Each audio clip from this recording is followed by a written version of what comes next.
The eviction notice had been taped to the apartment door for 3 days before Natalie Chen finally worked up the courage to read it. Not because she didn't know what it said. She'd known the moment she saw the official county seal.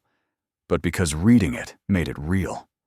Made it something she'd have to explain to Lily, her 9-year-old daughter, who still believed mothers could fix anything if they just tried hard enough. Natalie's fingers trembled as she peeled away the tape, the adhesive leaving sticky residue on the door that she'd never get her security deposit back to clean. Not that it mattered. The security deposit was long gone, absorbed into the black hole of medical bills from her mother's final months. Cancer didn't care about savings accounts or single mothers or little girls who needed stability more than they needed another lesson in how the universe could be casually cruel. "Mama," Lily's voice came from the bedroom they shared, small and careful, the voice of a child who'd learned to read her mother's moods through the thickness of walls. "Is it bad?" Natalie folded the notice without reading it. She already knew the deadline. February 15th. That gave them 11 days to find somewhere to go with $247 in her checking account and a credit score that made landlords laugh before hanging up the phone. "It's fine, sweetheart. We're figuring it out." The lie tasted like copper pennies. Promises were luxuries for people who had options. Natalie had burned through her options somewhere around the 3rd month of unpaid rent, or right after the hospital bills, and right before the car repossession that cost her the waitressing job that required transportation. She stepped into the bedroom, where Lily sat cross-legged on the bed with their dog, Biscuit, sprawled across her lap. The mutt, part golden retriever, part something with ridiculous ears that flopped at different angles, looked up with the eternal optimism of creatures who believed love was renewable and dinner would always eventually arrive. Lily had found Biscuit behind a dumpster 2 years ago, and Natalie had agreed to keep him in a moment of weakness that she simultaneously regretted and treasured. The dog ate like a small horse and had the survival instincts of a moth flying toward flames. But he made Lily laugh, and laughter had become rare enough to be precious. "We'll be okay. It's all right." Lily's dark eyes held too much understanding for 9 years old. Too much awareness that okay was becoming harder to define. "We'll be okay," Natalie repeated, hoping repetition could manifest truth through sheer force of will. Her phone buzzed. Unknown number. Natalie's stomach clenched. Unknown numbers meant collection agencies, meant landlords, meant problems she couldn't afford to answer. But she answered anyway, because ignoring problems had never actually made them disappear, no matter how attractive the fantasy. "Ms. Chen." The voice was male, older, professionally courteous, in the way that suggested this was a business call, not a personal disaster. "This is Howard Kingsley from Kingsley & Associates. I'm an estate attorney handling the affairs of Eleanor Hartwell." Natalie's brain scrambled to place the name.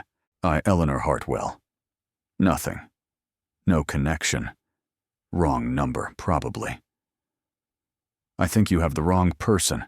I don't know anyone named Eleanor Hartwell was your great-aunt on your mother's side.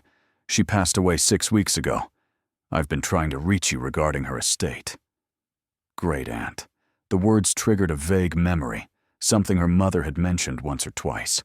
A relative who'd left the family decades ago, moved east, married into old money that had apparently run out. Natalie had met her exactly once, at her mother's funeral, a severe woman in her 80s, who'd stayed for exactly 17 minutes before leaving without saying goodbye. "I'm sorry for your loss, but I really don't see what this has to do with me." Kingsley cleared his throat, the sound of someone about to deliver news that would complicate lives. "Your great-aunt's estate included several properties. One of them, the Hartwell Theater in Asherton, Pennsylvania, has been left to you." Natalie sat down hard on the bed, her brain refusing to process the words in any order that made sense. "Left to me? Why would she leave me anything? I barely knew her." "The will doesn't explain her reasoning, only her wishes. The theater is yours if you want it. However, I should warn you, the building is in severe disrepair. It's been abandoned for 15 years. The roof partially collapsed last year. The property has significant back taxes owed. Honestly, Ms. Chen, most people in your position would decline the inheritance rather than accept the liability. The word liability sat in Natalie's stomach like a stone. Of course, this was the universe's idea of help, offering a crumbling building that would cost money she didn't have to deal with. What happens if I decline? The property would be liquidated to satisfy the tax debt, and any remaining proceeds would go to the state. But there is one other option. Kingsley paused, and Natalie could hear papers rustling. You could accept the property for the symbolic transfer fee of $1. The tax debt would transfer to you, but you'd own the building outright. What you do with it after that would be entirely your decision. $1. Natalie had $1. She had $247, which meant she absolutely had $1 to spare for a building that was actively falling apart 3 hours away in a town she'd never heard of. How much are the back taxes?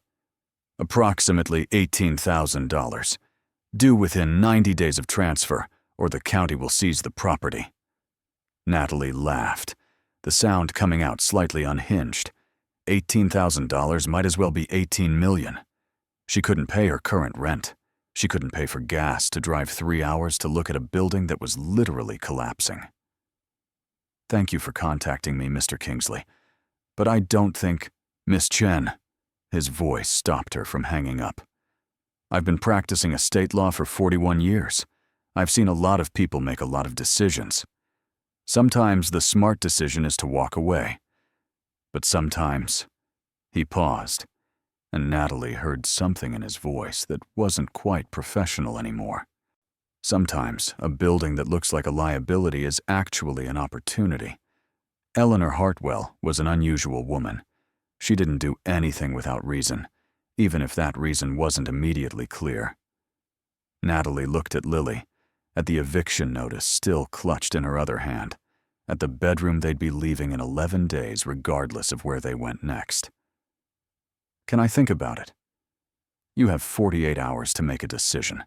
After that, the property goes to liquidation. I'll email you the paperwork. If you decide to accept, just sign and return. The transfer fee of $1 can be processed via PayPal. The call ended.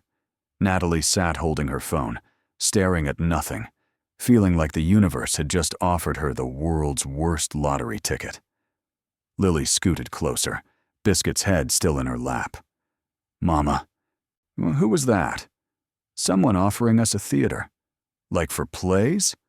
Like a building that's falling apart 3 hours away that we can't afford to fix or keep or do anything with. Lily's face lit up anyway, because 9-year-olds heard theater and thought magic, not liability. Can we see it? Lily, we don't have money for gas to— But what if it's good? What if it's like in the movies where the place looks bad, but it's actually secretly amazing? Natalie wanted to explain reality, wanted to teach her daughter that life wasn't a movie, that abandoned buildings stayed abandoned, that single mothers didn't get secret windfalls, that hope was expensive, and they were already overdrawn. But Lily was looking at her with eyes that still believed in maybe, and Natalie was so tired of being the one who killed possibilities before they had a chance to disappoint them properly. Let me think about it. That night, after Lily fell asleep with Biscuit sprawled across her feet, Natalie opened her laptop and searched for the Hartwell Theater. The first result was a local news article from 14 months ago. Historic Hartwell Theater, roof collapses. Building declared unsafe. The photo showed a once grand building, Victorian architecture, with ornate details barely visible beneath years of neglect. The marquee hung at a dangerous angle, letters missing, the few that remained spelling out nothing coherent. Windows were boarded up. The front entrance was blocked by caution tape and official-looking signs warning of structural instability. She clicked through more results. Historical Society page calling the theater a tragic loss of Asherton's cultural heritage. Real estate forums discussing whether the building was worth demolition costs. A Reddit thread titled "Most Haunted Buildings in Pennsylvania" that featured the Hartwell prominently, complete with photos taken by urban explorers who'd broken in. Every single source agreed. The Hartwell Theater was a disaster, a money pit, a liability that would cost hundreds of thousands to restore if restoration was even possible. Natalie should decline, should let the state liquidate it, should keep her $1 and use it towards something practical like gas money or groceries or the fantasy that she could find another apartment before the eviction deadline. But she kept staring at one photograph, taken in what must have been the theater's glory days.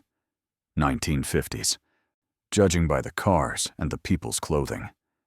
The marquee was lit up, bright and proud, announcing some show she couldn't quite read. People lined up at the ticket booth, dressed in their best, excited for an evening of entertainment. Someone had loved this building once, had poured resources into making it beautiful, had created something that mattered to a community, and now it was rotting, forgotten, offered to her for $1 because no one else wanted to deal with it. Natalie thought about the eviction notice, about sleeping in the car, which would happen if she didn't find something in 11 days, about Lily's face when she'd asked if they could see the theater, that spark of hope that Natalie kept trying to protect, even as the world kept trying to extinguish it.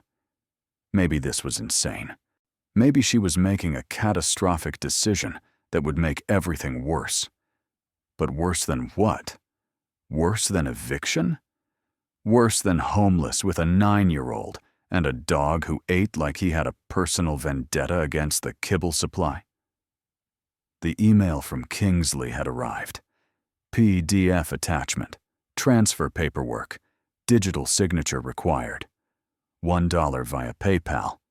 Natalie opened PayPal, entered Kingsley's firm address, typed in $1, hovered over the confirm button with a finger that trembled from exhaustion or fear or the particular desperation of people who'd run out of good options.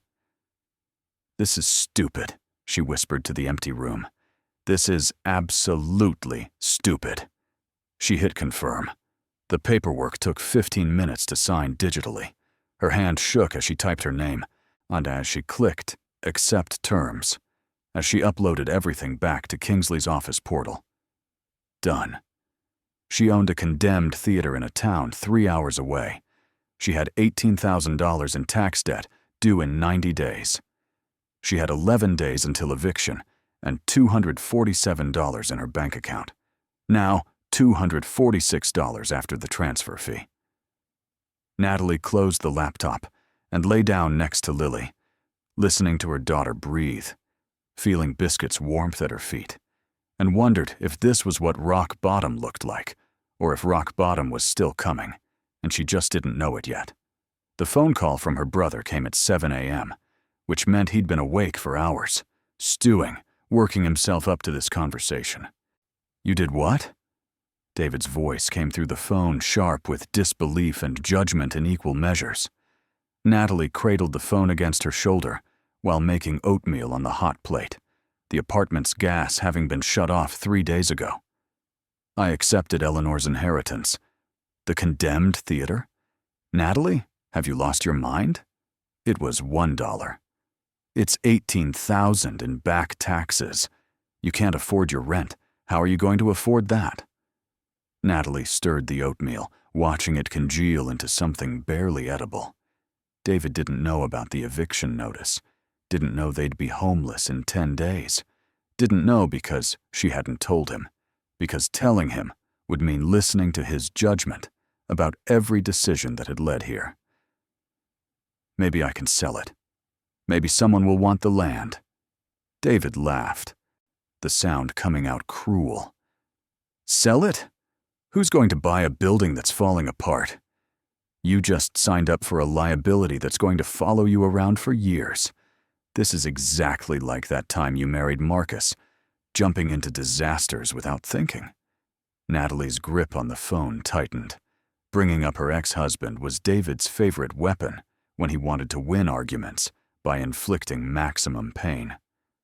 Marcus was Lily's father. I don't regret having her. I didn't say you should regret Lily. I'm saying you have a pattern of making emotional decisions that blow up in your face. And this theater is going to be the same thing. You're going to lose everything trying to fix something that can't be fixed. I haven't lost anything yet. You've lost $1 you couldn't afford to lose, and you're about to lose a lot more. Mom would be so disappointed.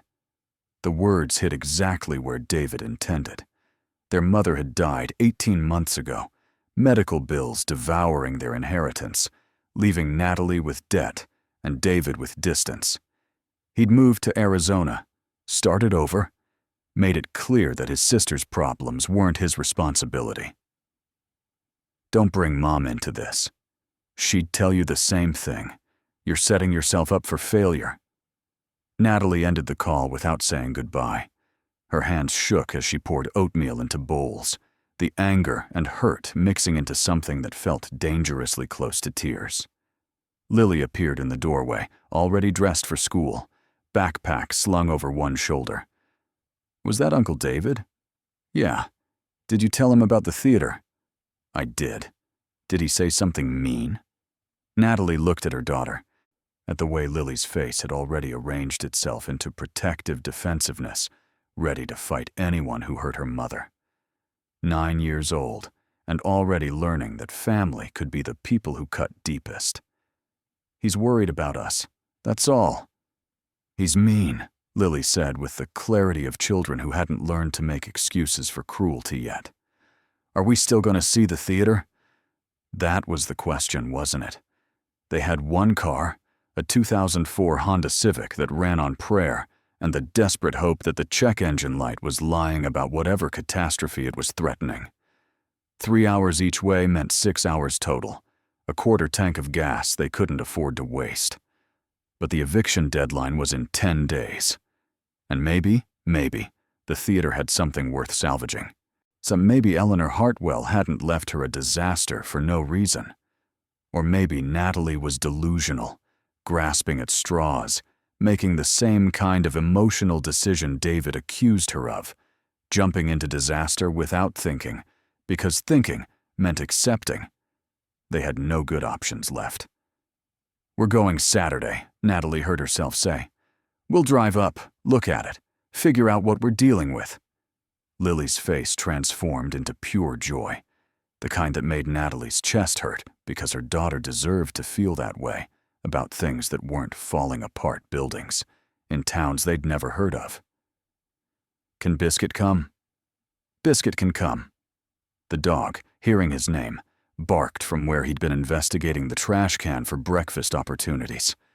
His tail wagged so hard, his entire back half moved with it, and creating a rhythm that looked like he was dancing to music only he could hear. 3 more days, Lily said, already counting down. 3 more days until we see our theater. Our theater, as if they'd already claimed it, as if ownership and belonging were the same thing, as if a building could want them as much as they needed it.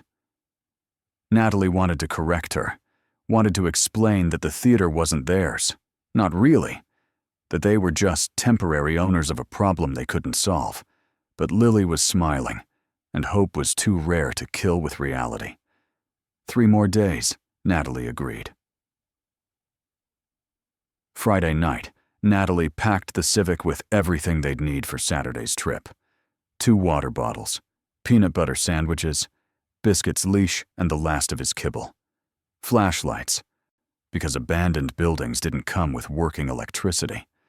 The paperwork from Kingsley proving ownership, just in case someone questioned why she was trespassing on condemned property.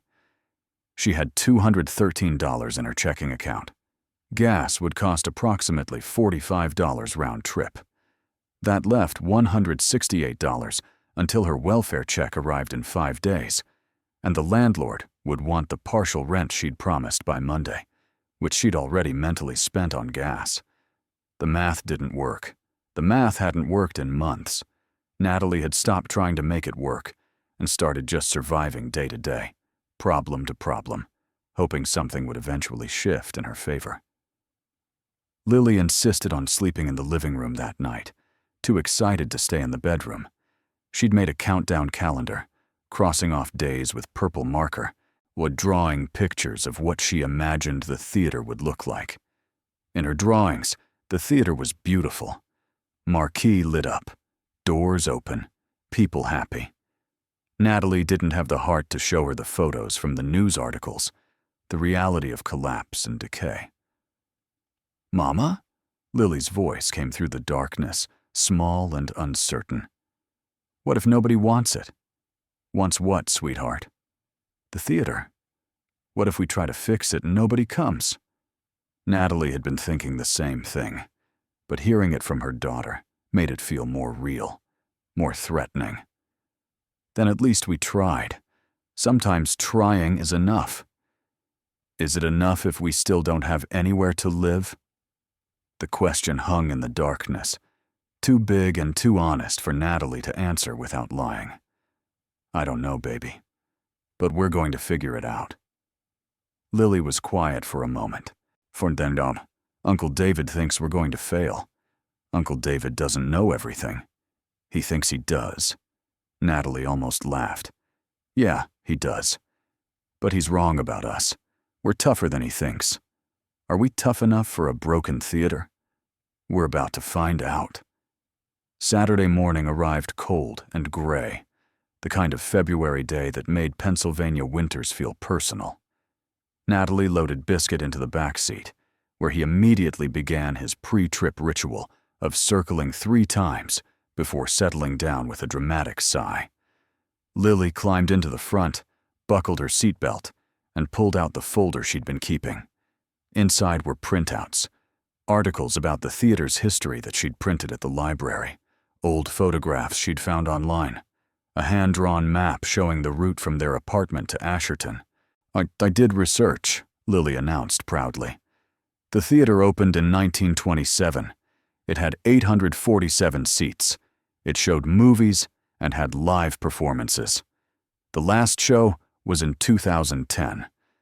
Then it closed, and nobody took care of it." Natalie started the engine, which coughed twice before catching. The check engine light illuminated immediately, joined by the tire pressure warning and something that looked like an angry gopher. "That's a lot of research, sweetheart. I want to know about our theater before we see it, so we know what it used to be." "Our theater." She kept saying that, claiming ownership of something that was technically true, but felt impossible. The drive took 3.5 hours because the Civic refused to go above 55 without shaking like it was having an existential crisis. They stopped once for gas, the Natalie watching the pump climb toward $42 with each gallon, math happening in her head automatically. $42 meant they couldn't afford groceries until the welfare check. $42 meant she'd have to choose between phone bill and electricity again. But they were committed now.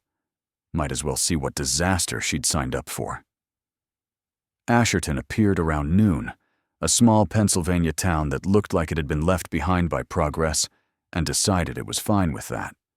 Downtown consisted of 6 blocks, half the storefronts empty, the other half hanging on through sheer stubbornness. A diner called Mabel's advertised the world's best pie, with a confidence that suggested either truth or delusion. A thrift store's window displayed mannequins wearing clothes from at least 3 different decades. And there, at the end of Main Street, stood the Hartwell Theater. Natalie pulled over, parking across the street, and just stared. The building was worse than the photos suggested. 3 stories of Victorian architecture slowly being reclaimed by time and weather. The roof had indeed partially collapsed on the right side, creating a gap where sky showed through. The marquee hung at an angle that suggested the next strong wind would send it crashing to the sidewalk. Every window was either boarded up or broken, glass littering the entrance. Caution tape surrounded the property, yellow and authoritative, warning everyone to stay back from the structural hazard that was currently, legally, Natalie's responsibility. "Oh," Lily breathed, her voice small. "It's terrible," Natalie finished. "It's terrible, Lily. I'm so sorry. Or I should have looked at more photos before." "It's sad," Lily said softly. "It looks lonely." Natalie looked at her daughter, at the way Lily was studying the building with something that looked like empathy instead of disappointment. "Lonely," Natalie repeated. "Yeah, like it's been waiting for someone to come back." Lily unbuckled her seatbelt, already reaching for the door handle. "Can we go inside?" "The building is condemned. It's not safe. But it's ours. That means we're allowed, right?" "Technically, yes. Legally, Natalie owned this disaster, which meant she was responsible if the rest of the roof decided to collapse while they were inside, which meant this was possibly the worst idea she'd had in a lifetime of increasingly questionable decisions. Biscuit barked from the back seat, tail wagging, apparently voting in favor of exploring the death trap. "We'll look around the outside first," Natalie compromised. "Stay close to me. Don't touch anything. If I say we're leaving immediately. Deal?" "Deal." They crossed the street, Biscuit straining at his leash, Lily practically bouncing with excitement that felt wildly inappropriate given the circumstances. Natalie held the paperwork in one hand, proof of ownership in case a police officer appeared to arrest her for trespassing on her own property. The front entrance was blocked by wooden boards and official signs. "Danger. Structural collapse risk. No trespassing. Violators will be prosecuted." "We're not trespassing," Lily pointed out. "We own it. That doesn't mean it's safe." They walked around the side, far where an alley separated the theater from the neighboring building, another abandoned storefront that looked equally depressing. Trash collected against the walls.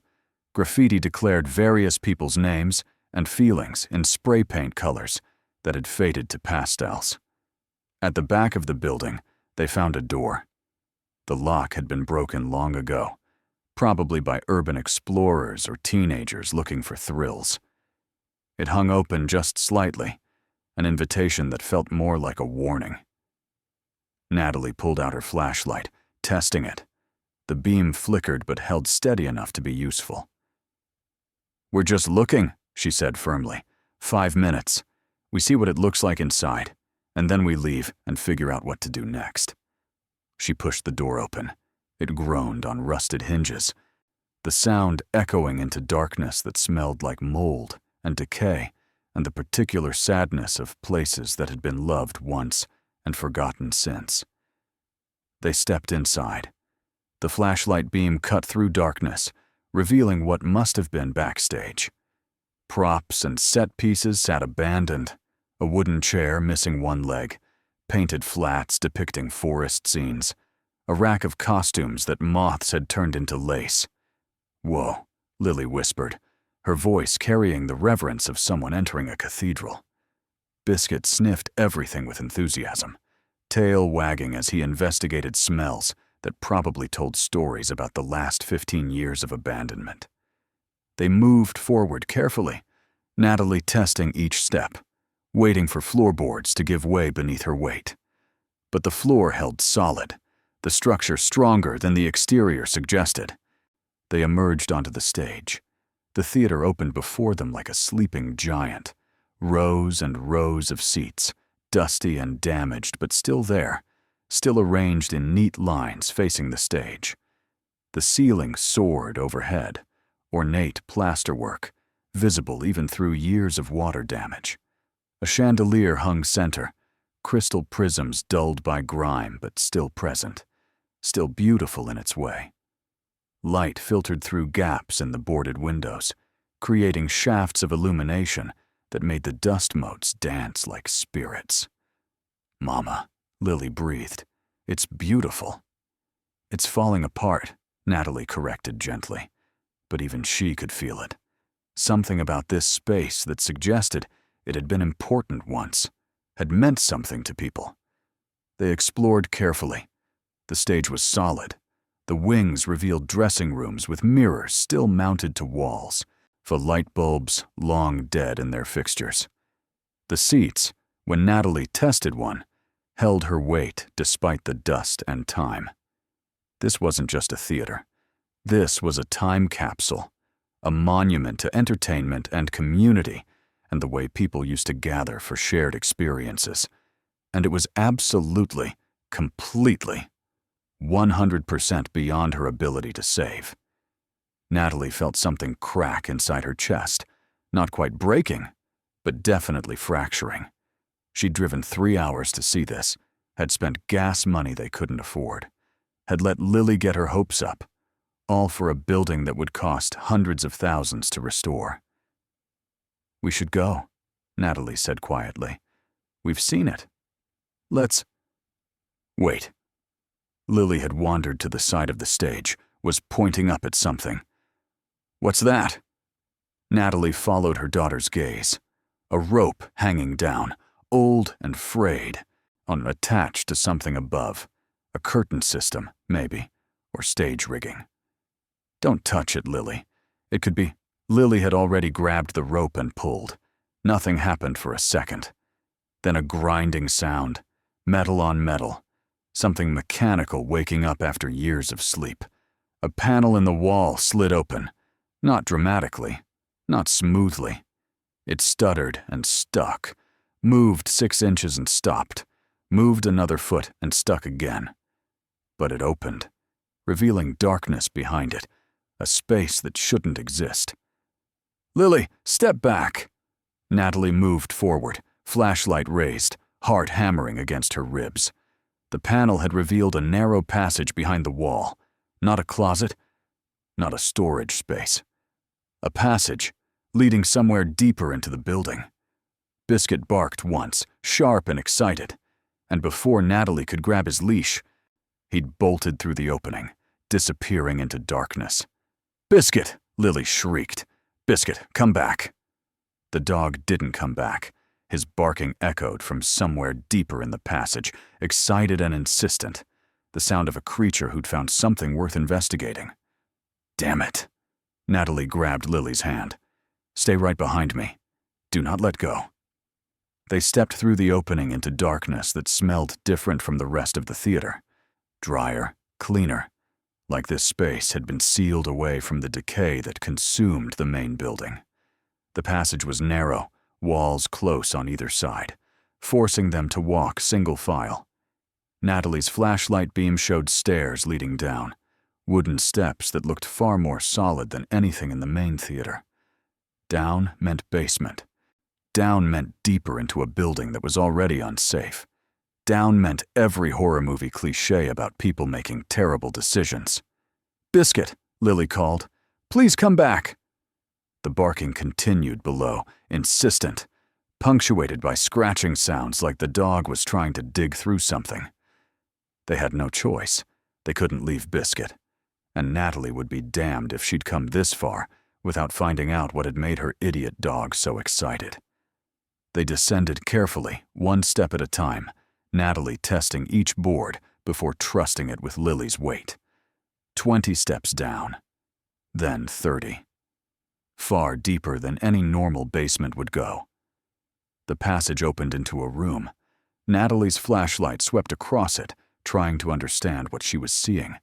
Not a basement, not a storage room, an office, a beautiful, preserved, impossible office that looked like it had been sealed away in 1965 and forgotten. Mahogany desk, leather chair still glossy despite the years. Filing cabinets along one wall, a safe, massive commercial grade, the kind you'd find in a bank, dominating the corner. And Biscuit, standing on his hind legs, paws against the safe, barking with the urgency of a dog who'd just discovered buried treasure. Natalie's breath caught. The room was pristine, untouched, hidden behind a secret panel that no one had found in 15 years of abandonment. Lily squeezed her hand. "Mama, what is this place?" "I don't know, baby." On the desk, papers sat arranged, as if someone had just stepped away and would return any moment. Natalie moved closer, flashlight illuminating letterhead. Hartwell Theater Private Office of Eleanor Hartwell. Her great-aunt's name. This was her office, her secret office, hidden behind the walls, protected from time and thieves and whoever had let the rest of the theater rot. Natalie's hands shook as she picked up the first piece of paper. A letter, written in elegant cursive, dated February 2009. To whoever finds this office, if you've made it this far, you're meant to be here. The combination is written in the walls. Look for the truth in the playbills. Natalie's pulse hammered in her ears. She looked at Lily, at Biscuit still pawing at the safe, at the room that shouldn't exist but did. "We need to find playbills," Natalie said, her voice coming out steadier than she felt. They searched. Filing cabinets revealed folders full of documents, tax records, permits, contracts, and playbills.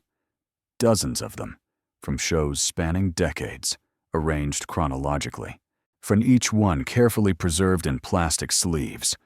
Lily pulled one out, holding it up to the flashlight. Opening night, December 12th, 1927. "Write down the numbers," Natalie said.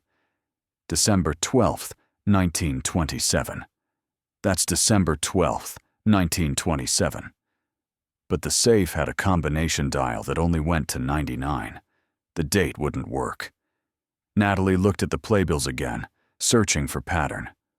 Opening night, final performance, special engagement, anniversary celebration. Then she saw it, written on the back of one playbill in pencil. "The truth is in the beginning." The beginning. Opening night. December 12th, 2027. But only the parts that mattered. December 12th, 2027. No, that was still too many digits. Natalie thought harder. The truth in the beginning. The first show. What was significant about it? She studied the playbill. Opening night, December 12th, 1927. Romeo and Juliet. Romeo and Juliet. Shakespeare. Act numbers. Scene numbers. She was overthinking this. It had to be simpler. December 12th, 1927. The 12th day of the 12th month in 27. December 12th, 27. 3 numbers, but combined. 1-2, 1-2. 2-7 was too long. Unless the first show. Opening night. The beginning. 1-2, 12, 27. Number 12, 12, 27. 3 numbers for a 3-number combination. Natalie approached the safe, heart racing. This was insane. This was desperation creating patterns where none existed, but her hands were already on the dial. First number, 12. The dial turned smoothly, clicking into place. Second number, 12. Another click, deeper this time. Third number, 27. The dial settled with a final click that sounded like a lock giving up after years of keeping secrets. Natalie pulled the handle. The safe door swung open. Inside, darkness. But her flashlight beam revealed shelves, stacked with something. Boxes. Files. And on the top shelf, a leather-bound ledger. Natalie pulled it out with trembling hands, opened it carefully. The first page read, in Eleanor's careful handwriting, "Complete financial records and assets of the Hartwell Theater Trust. Total value as of February 2009, $335 million. The number didn't make sense, couldn't make sense. $335 million. Natalie's vision blurred. Her hands shook so violently she almost dropped the ledger. "Mama?" Lily's voice came from very far away. "Mama, what's wrong?" "Nothing's wrong, sweetheart." The words came out automatic, disconnected from the chaos happening inside Natalie's head. "Nothing's wrong at all." She kept reading. The Hartwell Theater Trust holds controlling shares in Hartwell Entertainment Group, established 1927. Assets include patent holdings, real estate investments, and majority stock in 3 production companies. This inheritance belongs to my grandniece, Natalie Chen, when she is ready to receive it. The theater is the key. The building is the test. If she values what others discard, she deserves what I've protected. The words swam on the page. Natalie sat down hard on the floor, the ledger open in her lap, Lily beside her. Biscuit investigating the safe's interior with enthusiasm. $335 million, hidden in a condemned theater, left to her by a woman she'd met once. A test, a key, an inheritance she'd accepted for $1. Mama? Lily tugged on her sleeve. What does it say? Natalie looked at her daughter, now at the secret office, at the safe that had just opened to reveal more wealth than she'd imagined existed in the real world. She thought about David saying she always made emotional decisions that blew up in her face. She thought about the eviction notice, about $246 in her checking account, about sleeping in the Civic if they couldn't find somewhere to go. She thought about $1, about taking a chance on something everyone said was worthless. Her voice came out quiet, steady, absolutely sure. It says we're going to be okay, sweetheart. It says Aunt Eleanor left us something important. It says... She pulled Lily close, feeling her daughter's warmth, Biscuit's head resting on her knee. It says we just found our miracle. Outside, the February wind howled through Asherton. Inside the hidden office beneath a condemned theater, a single mother held her daughter and stared at numbers that would change everything, and wondered if this was real or if desperation had finally broken her mind completely. The ledger sat open in her lap.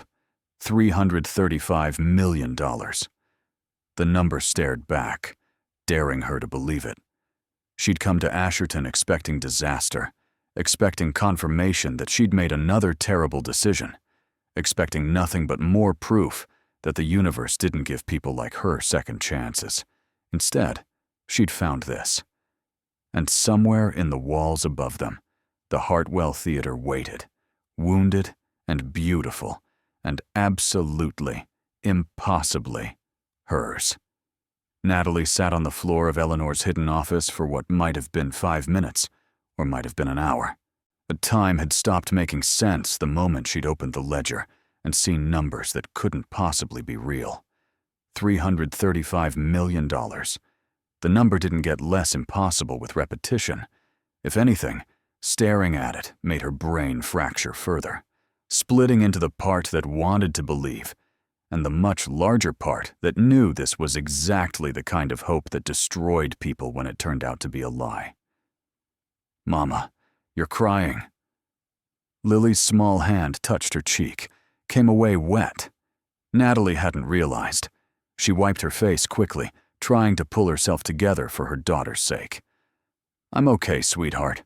I'm just processing. Is the number real? That was the question, wasn't it? Was any of this real, or had desperation finally broken something fundamental in Natalie's ability to distinguish between reality and fantasy? She forced herself to look at the ledger again, to read past the impossible total to the details beneath. Pages and pages of holdings, investments, accounts. Hartwell Entertainment Group, founded 1927, controlling shares held in trust. Patent holdings for early sound recording technology. Real estate across 6 states. Stock portfolios managed by firms Natalie recognized from business news. This wasn't someone's fantasy. This was documentation, carefully maintained, professionally recorded. Her hand still trembling, Natalie pulled out her phone. No service. Of course not. They were underground in a building that barely had a functioning roof. We need to go back up, she said, closing the ledger carefully, clutching it against her chest like it might evaporate if she loosened her grip. We need to call someone, verify this, so figure out if it's really real, Lily finished. It's real, Mama. Aunt Eleanor wouldn't lie. Aunt Eleanor is dead, baby. And people? Natalie trailed off, not wanting to finish the thought. People made mistakes. People wrote things down wrong. People created elaborate fantasies that looked real on paper, but crumbled under scrutiny. She'd learned not to trust good news. Good news had a way of revealing itself to be a clerical error, or a misunderstanding, or the universe's idea of a cruel joke. They climbed back up the stairs, Biscuit leading the way, tail wagging like he'd personally solved all their problems through superior dog instincts. The passage seemed shorter going up, less threatening now that they knew what waited at the bottom. Back on the stage, February light filtered through the gaps in the boarded windows. The theater looked exactly the same, broken, abandoned, impossible to save. But now Natalie looked at it differently, seeing not just decay, but history. Not just liability, but potential. If the ledger was real, if the numbers were accurate, if this wasn't just another disaster disguised as opportunity. Her phone found service the moment they stepped outside. Natalie's hands shook as she pulled up Howard Kingsley's number, the estate attorney who'd offered her this inheritance in the first place. He answered on the third ring. "Ms. Chen, I wasn't expecting to hear from you so soon. I'm at the theater." Her voice came out steadier than she felt. "I found an office, a hidden office, with a safe." Long pause. Too long. When Kingsley spoke again, his voice had changed, gone careful and measured. You found Eleanor's office. So you knew about it." "I knew she had one. She mentioned it once, said the theater held more than most people realized. But she never told me where it was or how to access it. She said the right person would find it when they were meant to." Natalie's chest tightened. "There's a ledger, financial records. It says, Mr. Kingsley, it says there's $335 million in a trust." Silence, the kind that stretched too long, that made Natalie's stomach drop because silence meant he was trying to figure out how to break bad news gently. "Mr. Kingsley, I need you to bring that ledger to my office, tomorrow. Can you do that? Is it real? Just tell me. Is any of this real?" "Mrs. Chen." His voice was gentle, the tone of someone who delivered complicated news to desperate people before. Eleanor Hartwell was a very wealthy woman. She inherited the theater from her father, who'd made a fortune in early entertainment technology. I handled her estate, but I didn't have complete access to all her holdings. She kept certain assets, protected. If you found documentation of a trust, then yes, it's likely real. But I need to verify everything before I can give you definitive answers. Real. Likely real. The words circled in Natalie's head like birds that couldn't land. "Tomorrow," she repeated. "I can be there tomorrow. Bring everything you found. The ledger, any documents, anything that looks important. And Ms. Chen, don't tell anyone else about this yet. Not until we've verified everything." The call ended.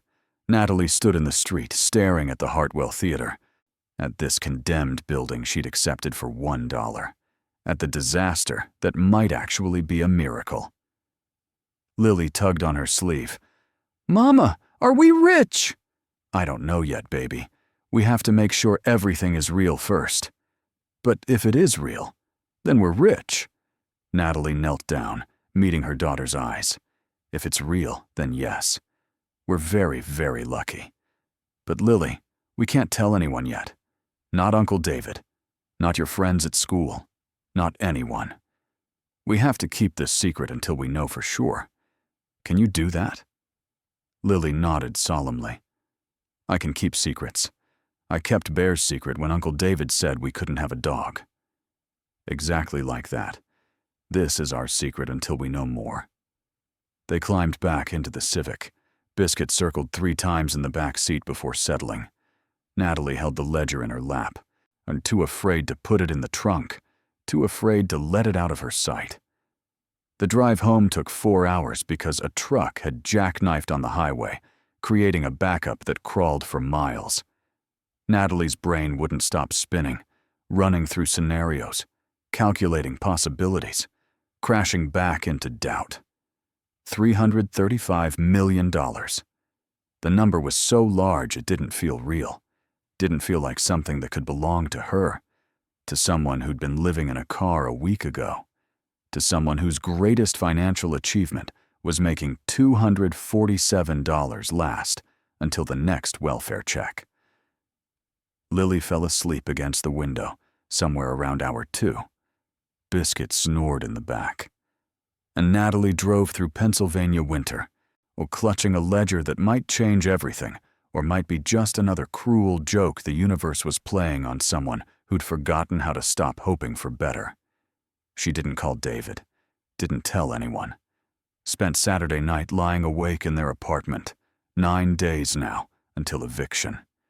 Staring at the ceiling and trying to decide if she'd actually found something real, or if desperation had finally broken her ability to think clearly.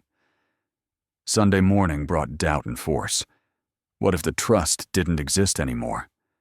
What if Eleanor had spent everything before she died? What if the documentation was outdated, the assets long since dissolved, the whole thing a fantasy Eleanor had maintained because it comforted her to believe she was protecting wealth that had already evaporated? Natalie had seen it before.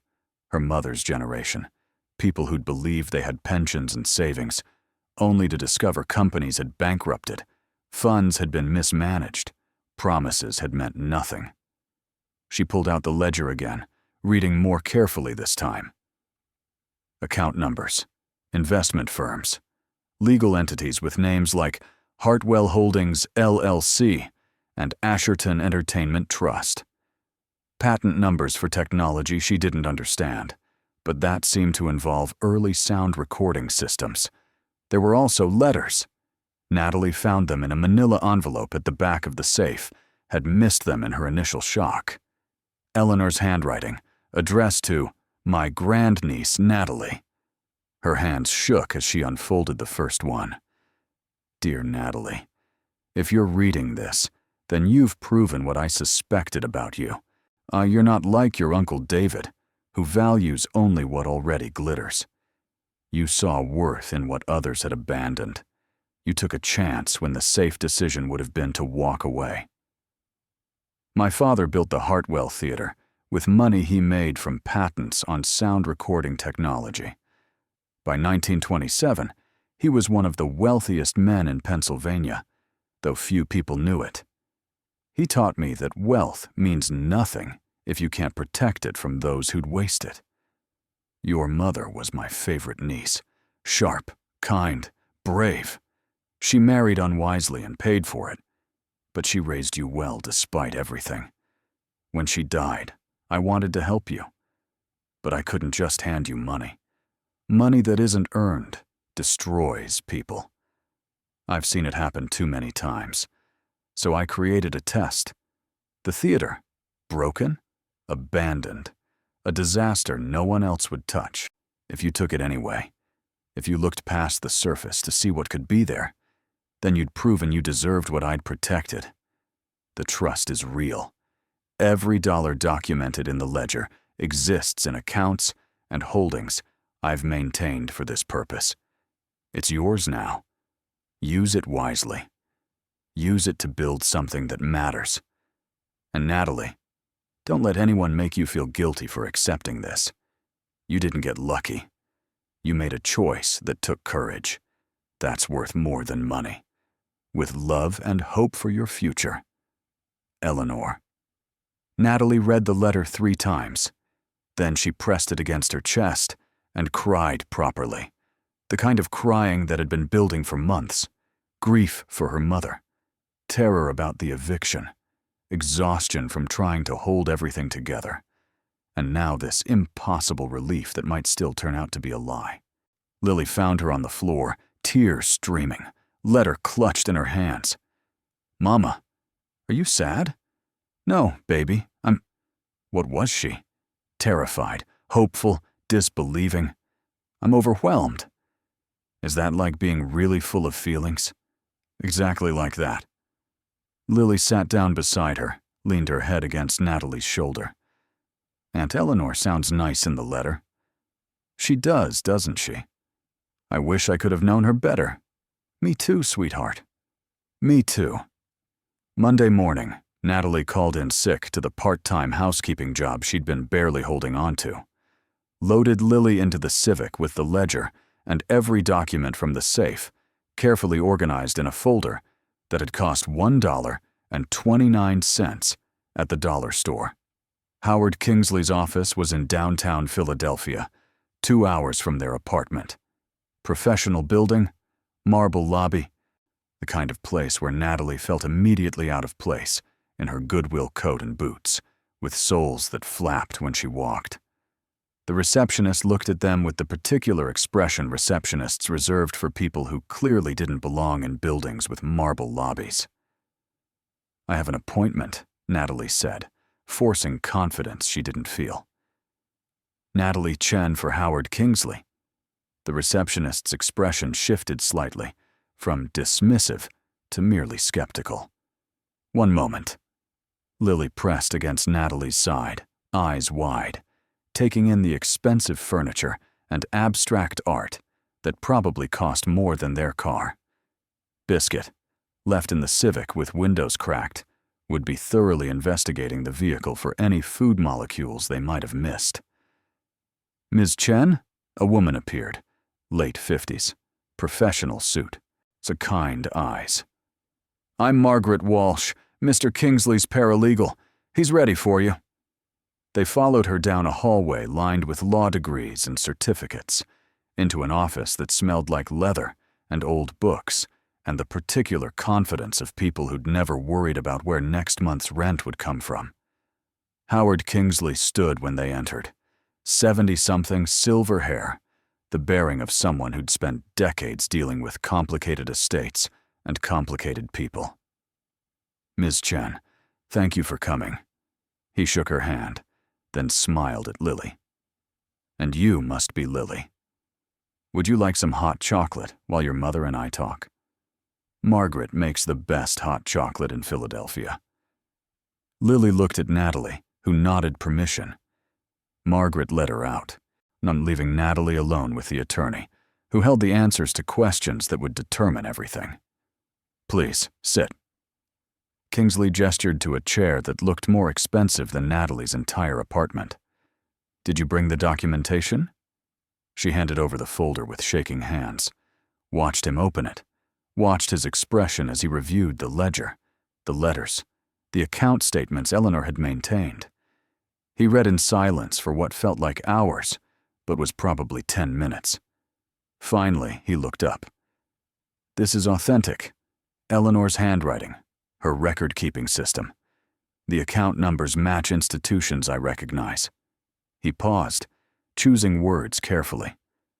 "Ms. Chen, I need to verify each account individually, confirm the assets still exist and haven't been liquidated. That will take approximately 2 weeks. But based on what I'm seeing here, I believe Eleanor's documentation is accurate. So it's real." Her voice came out barely above a whisper. $335 million is real. Pending verification, yes. The Hartwell Entertainment Trust exists. Eleanor created it decades ago, seeded it with her inheritance from her father, and has been managing it carefully ever since. She never touched the principal, just let it grow through investments and compounding interest. Natalie's vision blurred. She dug her nails into her palms, using pain to anchor herself in reality. "Why?" The question came out raw. "Why would she leave this to me? I barely knew her." Kingsley's expression softened. "Eleanor spent 40 years watching her family destroy themselves over money. Your Uncle David, he borrowed from her repeatedly, invested in schemes that collapsed, always wanted more. Your mother refused to take anything, too proud to accept help even when she needed it. Eleanor wanted the trust to go to someone who'd value it properly, who wouldn't waste it or take it for granted. She created a test. She created an opportunity disguised as a disaster. Most people saw the theater and ran. You saw it and stayed. That told her everything she needed to know. Natalie thought about David's voice on the phone, his certainty that she'd made another terrible decision, his prediction that this would blow up in her face like everything else. What happens now? Now, I begin the verification process. I'll need you to sign documentation establishing yourself as the trust beneficiary. We'll need to transfer the theater property officially. I clear the tax debt from the trust assets, begin the legal process of giving you access to the accounts. He pulled out papers, began arranging them. This will take time, probably 2 to 3 weeks before you have actual access to funds. But Ms. Chen, assuming everything verifies, and I have every reason to believe it will, you're going to be a very wealthy woman. The words didn't feel real, couldn't feel real. Natalie had spent so long in survival mode that the idea of not just stability, but actual wealth felt like a language she'd never learned to speak. The tax debt on the theater, can we pay that first? So they can't take it? Kingsley smiled. That will be the first thing we do. The $18,000 will be paid from the trust within 48 hours. The theater will be yours free and clear. And the eviction notice? Our apartment? How much do you owe? 4 months back rent, $5,400 total. He made a note. I can advance you $10,000 from the trust, immediately as an emergency distribution. That will cover your rent, give you breathing room while we process everything else. $10,000. Natalie had never had $10,000, had never imagined having $10,000, had been terrified about where they'd sleep in 8 days, and now this stranger was offering her more money than she'd made in a year. I can't. That's too much. Ms. Chen, Kingsley's voice was gentle but firm.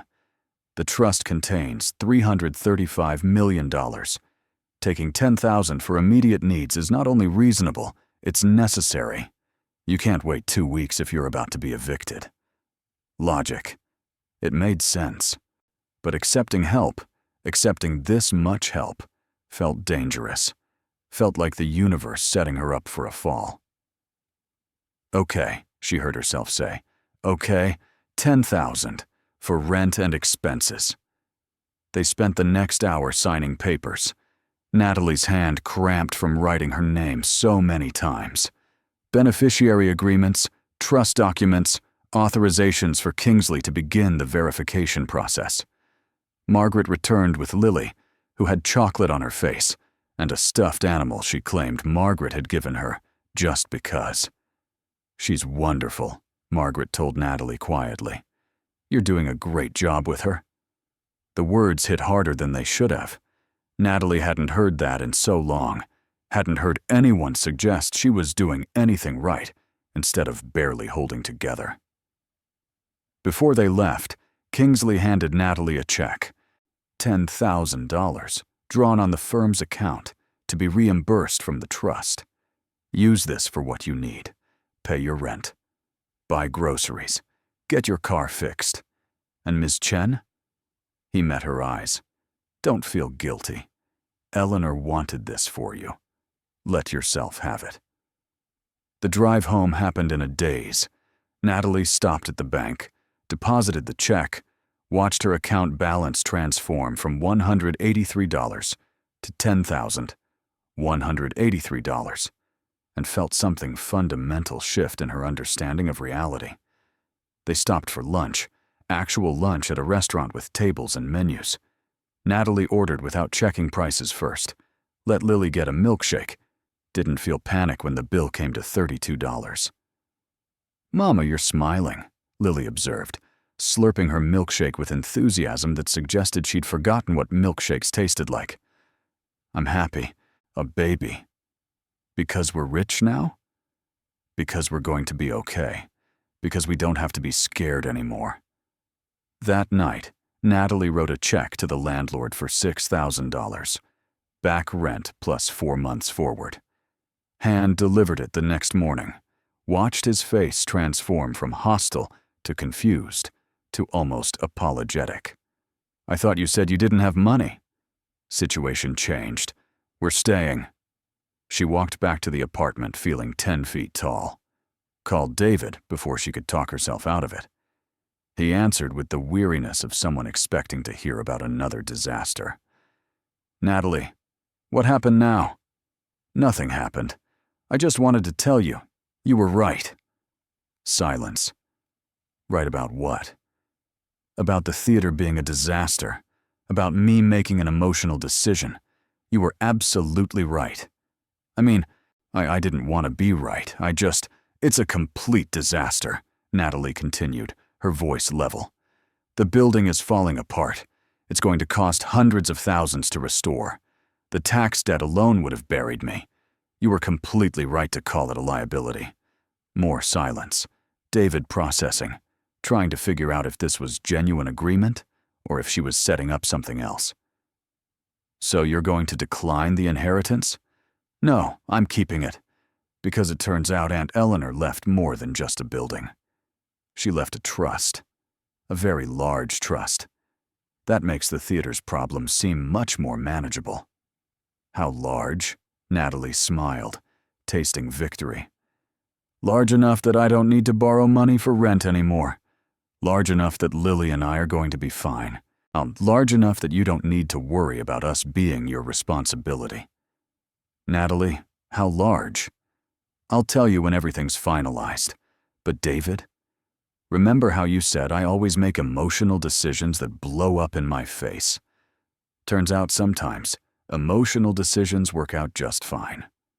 She ended the call before he could respond, feeling petty and vindicated and absolutely, completely justified in both. The next 2 weeks crawled by with the excruciating slowness of knowing something huge was coming, but not being able to touch it yet. Kingsley called with updates, accounts verified, assets confirmed, legal processes grinding forward with the speed of bureaucracy that couldn't be rushed. Natalie paid the back rent, bought groceries without panic. I'd got the Civic's check engine light diagnosed and fixed, $847 that would have destroyed her a month ago, but now felt manageable. Lily went back to school with new shoes that actually fit, a warm coat that didn't have holes, supplies that weren't borrowed or scavenged from the free bin. Biscuit got a vet checkup for the first time in 2 years. Clean bill of health except for a recommendation to maybe limit treats that the vet delivered, while Biscuit begged shamelessly for the cookies on her desk. Normal. Their life became almost normal. Except Natalie couldn't sleep. Couldn't stop waiting for the phone call that would confirm everything or reveal it had all been a mistake. The call came on Thursday, exactly 2 weeks after her meeting with Kingsley. "Ms. Chen, I have good news. Everything has been verified. The accounts exist, but the assets are real. And as of this morning, you have full access to the Hartwell Entertainment Trust. The theater's tax debt has been paid. The property is yours, free and clear." Natalie sat down hard on the apartment floor. "So it's real. All of it." All of it. The total comes to $337 million, slightly more than Eleanor's last documentation, because of 2 years of growth. "Ms. Chen, you're a very wealthy woman." $337 million. The number still didn't feel real, even after 2 weeks of preparing for it to be real. "What do I do now?" "Whatever you want. But I'd recommend starting with a financial advisor. I can recommend several who specialize in high net worth individuals. You'll need tax planning, investment strategy, legal protection. This is life-changing money, but it needs to be managed properly." They talked for another 30 minutes. Recommendations, next steps, legal protections she'd need. Natalie took notes with shaking hands, trying to absorb information that felt like learning a foreign language. When the call ended, she sat in silence. Lily was at school. Biscuit was asleep on the couch. The apartment was quiet except for the radiators hissing and the neighbor's television playing through the thin walls. $337 million. She'd gone from $246 to more money than she could comprehend in 3 weeks. All because she'd said yes to a condemned theater when everyone else would have said no. All because Eleanor Hartwell had believed in testing people to see who'd value what others discarded. So all because sometimes the bravest thing you could do was bet your last dollar on yourself. Natalie pulled out her phone, looked at David's number, and decided he could wait. She'd tell him eventually. Let him process the news that his disaster-prone sister had become wealthier than he'd ever be. Instead, she called Kingsley back. "I want to restore the theater," she said without preamble. "The Hartwell. I want to bring it back to what it was. What will that cost?" She heard papers rustling. Based on preliminary assessments, probably $8 to $12 million for full restoration. Structural repairs, new roof, electrical, plumbing, restoring the original details. It's an ambitious project. "I can afford ambitious. Let's do it properly. Honor what Eleanor's father built. I'll connect you with restoration specialists. Ms. Chen? This is a good decision. Eleanor would be pleased." That night, Natalie sat Lily down for a conversation about what happened next. "We're going to move," she told her daughter. "Not right away, but soon. We're going to find a better place. A house, maybe, with a yard for Biscuit." Lily's eyes went wide. "A whole house? Just for us?" "Just for us. And Lily, we're going to restore the theater. Make it beautiful again. Turn it into something special for Asherton." "Like Aunt Eleanor wanted?" "Exactly like she wanted." Lily was quiet for a moment, processing. Then, "Mama, are we really rich now?" "We really are, baby." "Does that mean I can get pizza whenever I want?" Natalie laughed, pulled her daughter close. "Within reason, yes, but more importantly, it means we don't have to be scared anymore. It means we get to choose what comes next, instead of just surviving what happens to us." "I like choosing better," Lily decided. Surviving was hard. It was, wasn't it? They sat together on the couch, Biscuit between them, the apartment that had witnessed so much struggle now feeling different. Still small, still worn, but temporary now, instead of permanent. A place they were leaving by choice instead of by eviction. Outside, February continued its slow transformation toward March. Inside, Natalie Chen, formerly homeless, formerly terrified, formerly sure she'd broken something fundamental by accepting a condemned theater for $1, began planning the future she'd just inherited. The theater would be restored. The trust would be managed wisely. Lily would grow up with stability instead of uncertainty. And somewhere, somehow, Eleanor Hartwell was probably smiling at how perfectly her test had worked. The restoration began in March. Natalie hired a firm that specialized in historic preservation. People who understood that the Hartwell wasn't just a building, but a monument to Asherton's past that deserved proper resurrection. She visited the site weekly, watched workers carefully removing debris, shoring up the collapsed roof, beginning the slow process of bringing a dying building back to life. The town of Asherton watched with curiosity that gradually became investment. The Hartwell had been abandoned for so long that its revival felt almost miraculous, like watching someone perform CPR on a patient everyone assumed was already gone. A local newspaper ran a story. "Historic Theater Gets Second Chance." Natalie gave interviews, explaining that she'd inherited the property from Eleanor Hartwell, that she wanted to honor her great-aunt's legacy by restoring what had been built with such care nearly a century ago. She didn't mention the trust, didn't mention the money. Kingsley had been clear. Wealthy people who advertised their wealth became targets. better to be the woman restoring a theater out of respect for family history than the woman who'd inherited hundreds of millions. The work was expensive. $6 million for structural repairs, another $3 million for mechanical systems, $2 million for interior restoration. The seats, the stage, the chandelier that had to be taken down, cleaned of decades of grime, and rehung with crystal prisms that sparkled like new. But watching it happen felt right. Felt like honoring not just Eleanor, but everyone who'd worked in that building, performed on that stage, watched shows in those seats. By July, the roof was complete. New tiles that matched the original design, installed with modern waterproofing that would protect for another century. By September, the mechanical systems were functional. Heat, electricity, air conditioning that worked without threatening to burn the building down. By November, the interior was taking shape. Seats restored to their original burgundy velvet, stage refinished, walls repaired, and painted in colors that matched old photographs. Natalie moved carefully through the restoration, making decisions that honored the past while preparing for the future.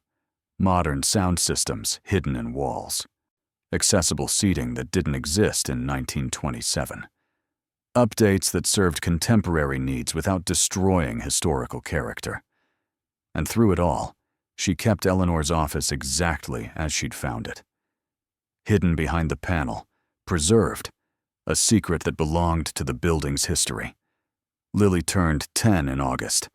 Natalie threw her a party in their new house. 4 bedrooms, a yard where Biscuit could run, a kitchen where meals happened at actual tables. 20 kids from school, a bounce house, more pizza than anyone could eat. David flew out from Arizona for the party, stood in the backyard, watching his niece open presents, his expression complicated. "So," he said, when they had a moment alone, "you going to tell me how much Eleanor left you? Does it matter? You bought a house. You're restoring an entire theater. You paid for a party that probably cost more than I make in a month. Yeah, it matters." Natalie looked at her brother, at the way jealousy and confusion and something that might have been grudging respect warred in his expression. $337 million, she said quietly. "Give or take." David's face went through several expressions simultaneously. "You're joking." "I'm not. 300, how? How did Eleanor have that kind of money?" "Her father's patents, investments, careful management over decades. She protected it, grew it, and left it to me because I took the theater when you told me not to." David processed this, his face doing complicated math. "So you're saying I was wrong?" "I'm saying I made a choice you didn't understand, and it worked out. You could have told me when you found out. No, you could have what? Listened to you tell me I didn't deserve it, that I'd waste it, that I should give you some because you're family?" Natalie kept her voice level. "You made it very clear what you thought of me, David. I didn't need your approval then. I don't need it now." They stood in uncomfortable silence. Finally, David nodded once. "The theater looks good. From the photos you sent, Eleanor would be proud." It was as close to an apology as she'd get. Natalie decided that was enough. The Hartwell Theater officially reopened on December 15th, 96 years to the day after its original opening in 1927. The restoration was complete, every seat repaired, every wall restored, the chandelier sparkling overhead, the stage polished and ready. The marquee, new letters on restored framing, glowing bright enough to be seen from 3 blocks away. Opening night, it read, December 15th, 2023. The Nutcracker. Natalie had hired a regional ballet company to perform. Tickets were free for Asherton residents, a gift to the community that had watched the restoration with such investment. She stood in the lobby as people arrived, watching their faces transform as they saw what had been accomplished. Elderly residents who remembered the original theater crying openly. Young people who'd only known the building as abandoned, discovering what their town had lost and found again. Lily, dressed in a velvet dress she'd picked out herself, stood beside her mother, greeting people with the confidence of someone who'd grown up watching impossible things become possible. "So, welcome to the Hartwell," she told everyone who entered. "We're so glad you're here." 847 people filled the seats, capacity exactly as it had been in 1927. The lights dimmed, the curtain rose. The Nutcracker began with music that filled the restored space, with beauty that had been missing for too long. Natalie sat in the back row, watching not the stage, but the audience.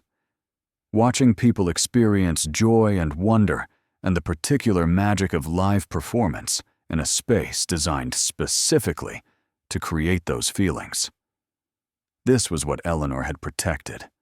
Not just money, but the ability to create something that mattered, to restore something valuable that others had abandoned, to prove that worth wasn't always obvious, that sometimes the greatest treasures looked like disasters until someone brave enough looked closer. After the performance, during the reception in the lobby, Howard Kingsley found her. "Eleanor would be very proud," he said, gesturing at the restored space, the happy crowd, the building that had been dying and now lived again. "I hope so. I'm trying to honor what she wanted. You're doing more than that. You're making it better." He handed her an envelope. "This came for you. Eleanor left it with me. Instructions to give it to you after the reopening." Natalie opened it with trembling fingers. Inside, a short note in Eleanor's handwriting. "Natalie, if you're reading this, the theater has reopened. You've completed the test. You've proven you can value what others discard, restore what others abandon, and create something meaningful from what looked like disaster. The money was never the point. The point was finding someone who understood that wealth means nothing without purpose. You have that understanding now. The trust is yours to use as you see fit. But my hope is that you'll continue what I started, protecting things worth protecting, restoring what deserves restoration, giving chances to people who've been told they're not worth investing in. Be generous. Be brave. Be the kind of person who sees possibility in disaster. With love and absolute confidence in your future, Eleanor." Natalie pressed the letter to her chest, standing in the middle of the restored theater, surrounded by people experiencing joy, and felt Eleanor's presence so strongly it was almost physical. "Thank you," she whispered to the woman she'd barely known, but who'd changed her life completely. "Thank you for seeing something in me I didn't see in myself." Lily appeared at her elbow. "Mama, people want to take pictures. With us and the theater." "Then let's take pictures." They posed in front of the chandelier, in the seats, on the stage. Lily beaming, Natalie smiling genuinely for what felt like the first time in years. This was what second chances looked like. Not just survival, but thriving. Not just getting by, but creating something that mattered. Somewhere in the walls, Eleanor Hartwell's secret office remained hidden, waiting for the next person brave enough to look for it. And in the theater above, restored to glory, the people of Asherton experienced what Eleanor had protected. The magic of shared stories, performed in a space built with love and rescued by someone who'd refused to let it die. The night ended late. The last guests departed. The lights dimmed. The building settled into satisfied silence. Natalie stood alone on the empty stage, looking out at the rows of seats, and whispered to the theater itself, "We did it. We brought you back." The building seemed to sigh contentedly, as if it had been waiting 96 years for exactly this moment. Outside, the December wind howled through Asherton. Inside the Hartwell Theater, restored and beloved and absolutely, impossibly alive again, one woman stood at the center of a miracle she'd created, by refusing to walk away from disaster. And sometimes that was all it took. Courage. Faith. The willingness to see value where others saw only ruin. Sometimes that was everything. The first year after the reopening transformed Asherton in ways Natalie hadn't anticipated. The Hartwell became more than just a restored theater.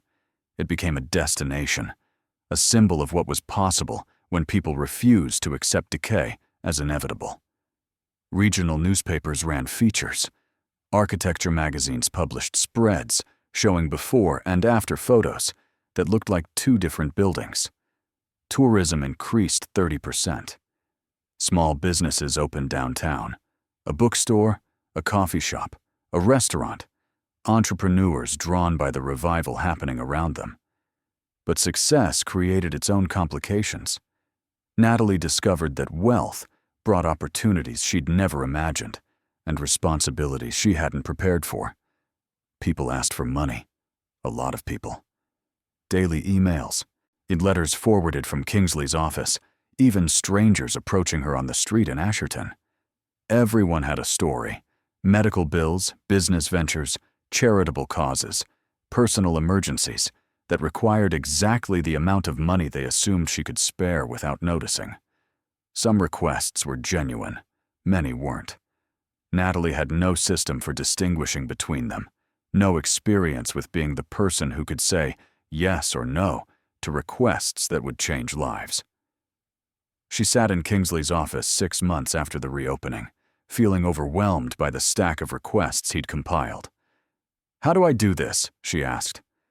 "How do I help people without becoming someone who just throws money at problems?" Kingsley had been expecting the question. Most people in your position create a foundation, formal structure, application process, or criteria for support. It creates boundaries, ensures money is used properly. Eleanor didn't have a foundation. Eleanor was careful about who she helped. She tested people, like she tested you, made sure they'd value what they received. Natalie thought about that, about the theater, about the test, about proving herself worthy through action rather than asking. What if we create something at the theater? Not just performances, a program, something that helps people the way Eleanor helped me. What kind of program? I don't know yet, but something that requires people to invest in themselves before we invest in them. Something that creates opportunity instead of just solving immediate problems. They spent the next 3 months developing what became the Hartwell Opportunity Initiative. And the structure was simple but intentional. People with dreams but limited resources could apply for funding and mentorship to develop their projects. But the application required work. Business plans for entrepreneurs, portfolios for artists, detailed proposals for community organizers. Help, but only for people willing to help themselves first. The first round of applications brought 63 submissions. Natalie read everyone personally, looking for the quality Eleanor must have seen in her. Courage disguised as desperation, vision hiding under practical problems, people who just needed someone to believe in them. She funded 12 projects that first year. A woman starting a catering business from her apartment kitchen. A man converting an abandoned warehouse into artist studios. A teenager designing accessibility equipment for wheelchair users. Each one different, each one representing someone who'd been told their dream was impossible. Natalie met with each recipient personally, explained the program's philosophy. "This isn't charity," she told them. "This is investment. Eleanor Hartwell invested in me by testing whether I'd value what others abandoned. I'm investing in you because you've proven you're willing to work for what you want. Don't make me regret it." None of them did. Every single project that first year succeeded, not all financially, but all meaningfully. The caterer built a client base that let her quit her factory job. The warehouse became a thriving arts collective. The teenagers' designs caught the attention of a major medical supply company. Success bred more success. But word spread about the woman in Asherton who funded dreams, if you could prove you'd work for them. Applications increased. The program expanded. Natalie hired staff to help manage the process, but she still read every application, still looked for that spark Eleanor had recognized in her. Lily's 11th birthday brought unexpected perspective. They were having dinner at home. Natalie, Lily, and surprisingly David, who'd been visiting more often since the reopening.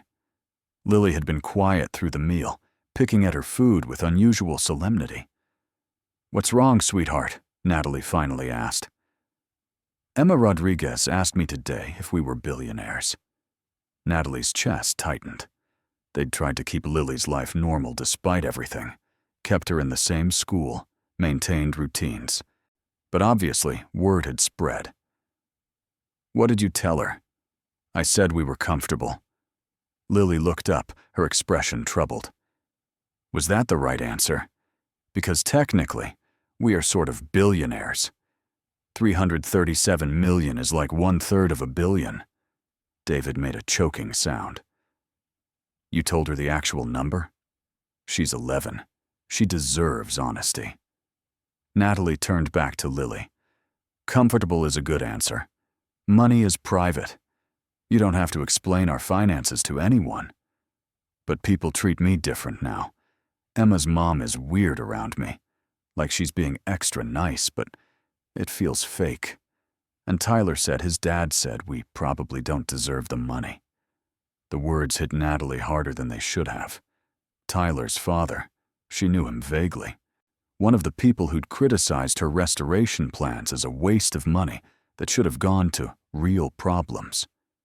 "Some people," David said quietly, surprising both of them, "have trouble accepting when good things happen to others.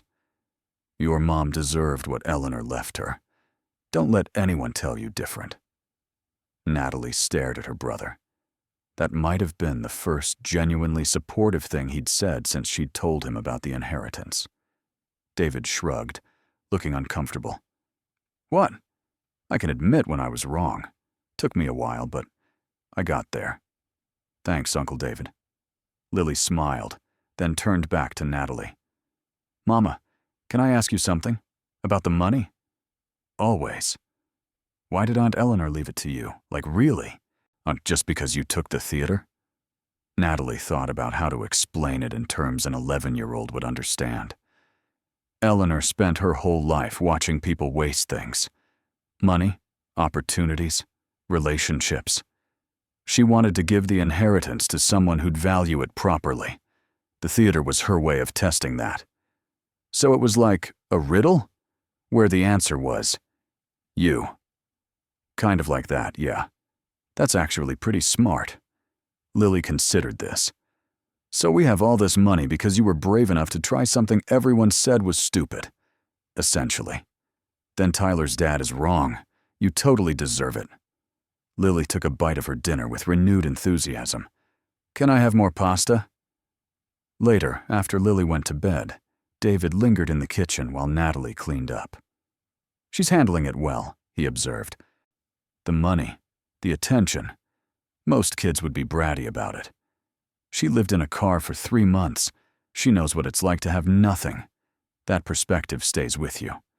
Mom would be proud of you, how you're raising her, how you're handling everything." Natalie's hand stilled in the soapy water. "You think so?" "I know so." David moved closer, his voice rough. "I was an ass about the theater.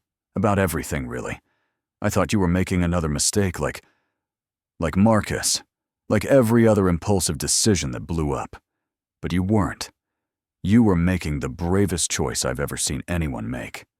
David, let me finish.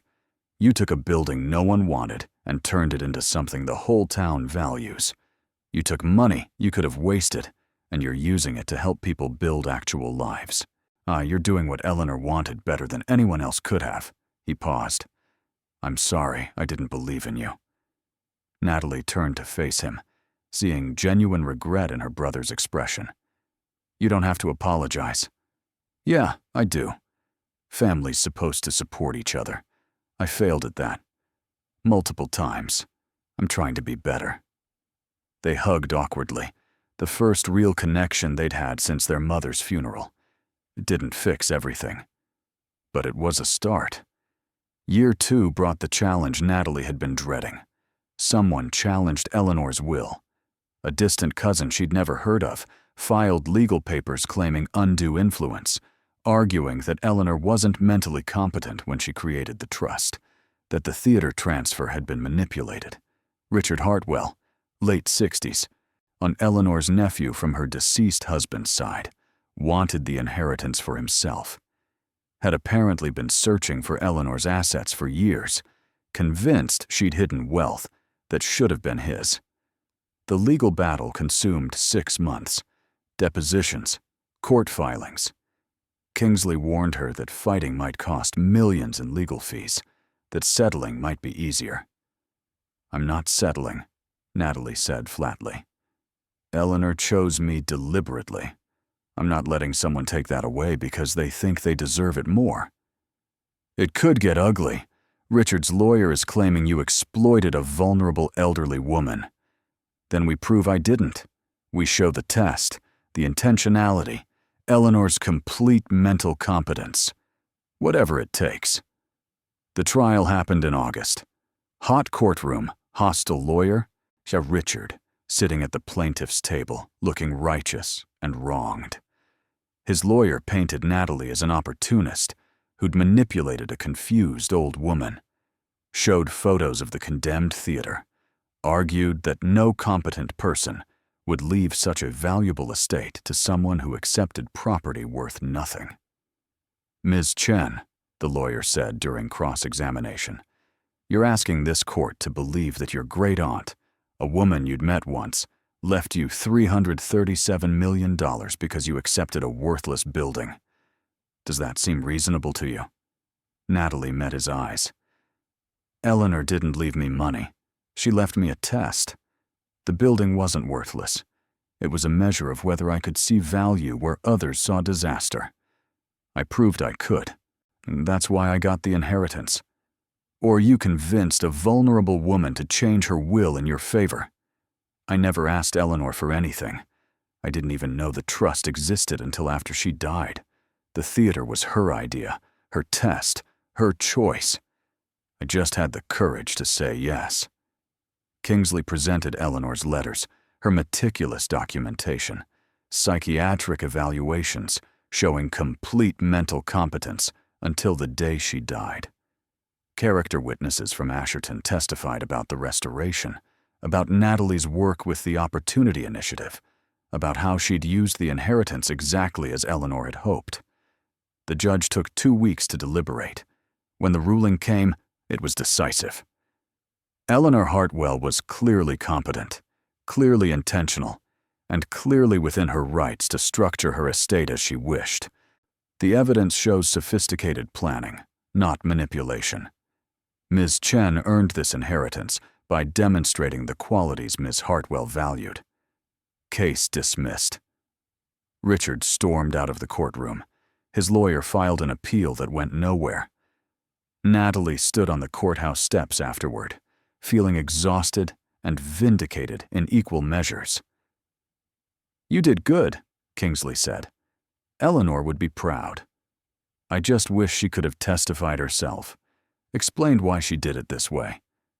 She did testify, through every letter, every plan, every detail she left behind. The judge saw exactly who she was and what she intended. That night, Natalie returned to the Hartwell, let herself into the empty theater, descended to Eleanor's secret office, sat in the chair where her great-aunt must have sat, planning this test, protecting this wealth, on hoping someone worthy would eventually find it. "We won," she told the empty room. "Your nephew tried to take it, but we proved your plan was intentional. Proved I deserved what you left me." The office was silent, but Natalie felt Eleanor's presence anyway, felt approval in the stillness. She pulled out the letters, read them again, found one she'd missed before, tucked into the back of a filing cabinet. To Natalie, if you're reading this, someone has probably challenged my will. They always do when large estates are involved. People who feel entitled to wealth they didn't earn. Stand firm. You earned this by seeing value in what they'd have discarded. That's worth more than blood relation or legal argument. Don't let them make you feel guilty for accepting what you deserve. You took a risk. You worked hard. You proved yourself worthy. The inheritance is yours because you earned it, not because you got lucky. Be proud of that. I am. Eleanor. Natalie pressed the letter to her chest, feeling tears slide down her face. Thank you, she whispered. Thank you for believing in me when I didn't believe in myself. By year 3, the Hartwell Opportunity Initiative had funded 73 projects. Success rate remained high. 92% of recipients achieved their primary goals, many exceeding expectations. The catering business from year 1 had expanded to 3 locations. The Artist Collective was producing work that sold internationally. The wheelchair accessibility designer had partnered with a major manufacturer. But the story that meant most to Natalie came from an unexpected source. Marcus, her ex-husband, Lily's father, showed up at the theater on a Tuesday afternoon in October. Natalie hadn't seen him in 4 years, not since he'd walked away from his family claiming he couldn't handle the responsibility. She almost didn't recognize him. He looked older, worn down. The confidence that had attracted her in college replaced by something that looked like desperation. Natalie, I heard about the theater, about everything. He stood awkwardly in the lobby, hands shoved in pockets. I wanted to, I don't know, say congratulations, I guess. Thank you. She kept her voice neutral, professional. Did you want something specific? I wanted to see Lily. You've had 4 years to want that. Why now? His face crumbled slightly. Because I screwed up. Because I've been living in my car for 3 months, and it made me realize what you went through. How hard it must have been. What an ass I was to leave. Natalie felt old anger stir, but also something else. Recognition. She'd been where he was, desperate, scared, surviving day to day. You're living in your car? Lost my job 6 months ago. Couldn't find another one. Lost the apartment. It's been... He trailed off, shame clear in his expression. It's been really hard. Natalie thought about Eleanor's test, about seeing value in what others abandoned, about second chances given to people who proved they'd work for them. Why are you really here, Marcus? He looked up, meeting her eyes for the first time. I saw your program, the Opportunity Initiative. I have an idea for a business, construction consulting for affordable housing. I've been in construction for 15 years. I know how to keep costs down, help nonprofits build better. But I need startup capital, need someone to believe in me. And you think I should be that someone? I think, he struggled with the words. I think you understand what rock bottom looks like. I think you know what it's like when people have given up on you. And I think if I can prove I'm willing to work for this, you might give me a shot. Natalie studied her ex-husband, saw genuine desperation, genuine hope. Also saw the man who'd abandoned her and Lily when things got hard. If I consider this, and I'm not promising anything, you have to understand the conditions. This isn't me bailing you out. This is you earning an opportunity, and part of that opportunity includes being a father to Lily.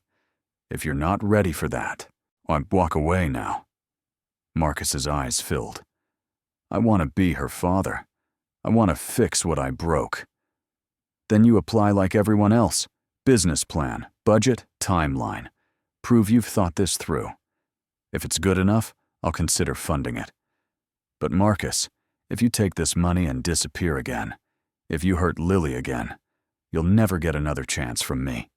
Understood? Understood. He submitted his application 2 weeks later.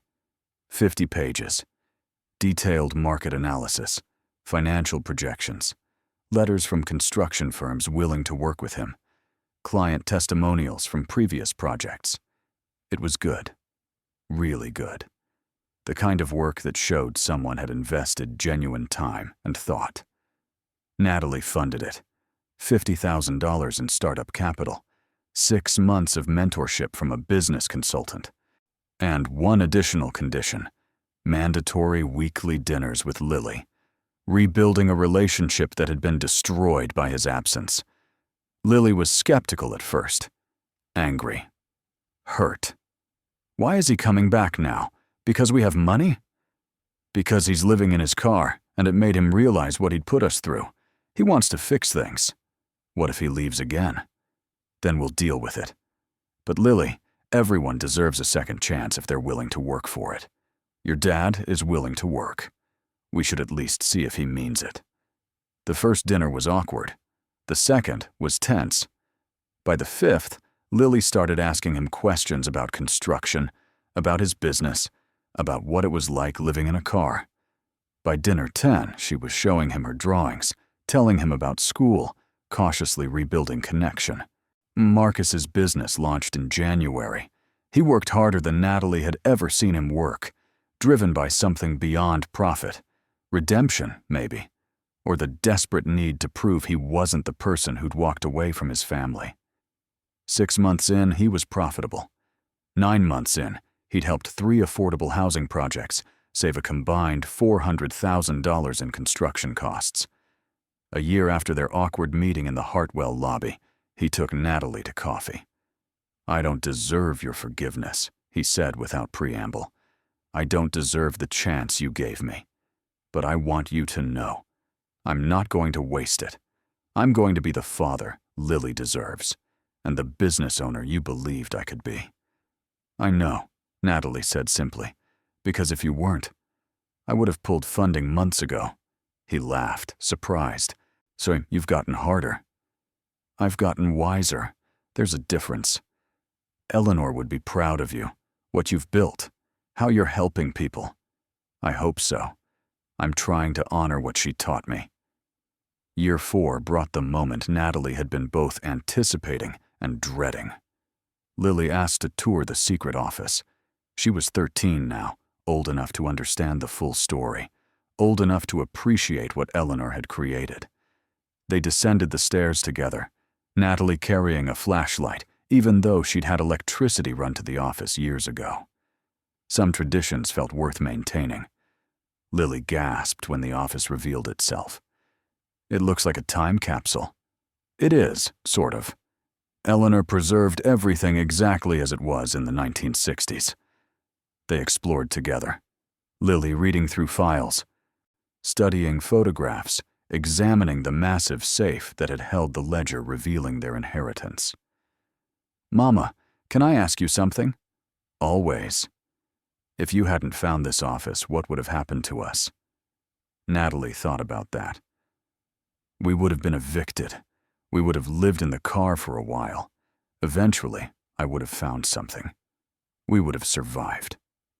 But we wouldn't have had all this." Lily gestured at the office, at everything it represented. "We wouldn't have the house or the theater or the program.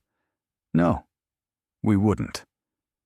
"Do you think Aunt Eleanor knew we'd find it? Like, specifically us?"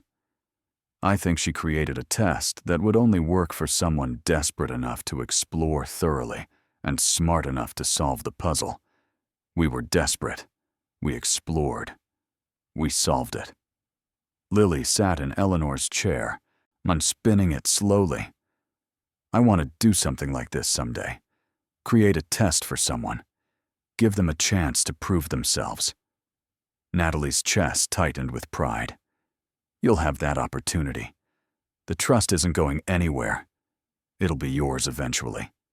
Will you teach me? How to manage it? How to know who deserves help? I'll teach you everything Eleanor taught me. And Lily, you'll probably teach me things I haven't learned yet." They sat in the secret office, mother and daughter, surrounded by Eleanor's legacy.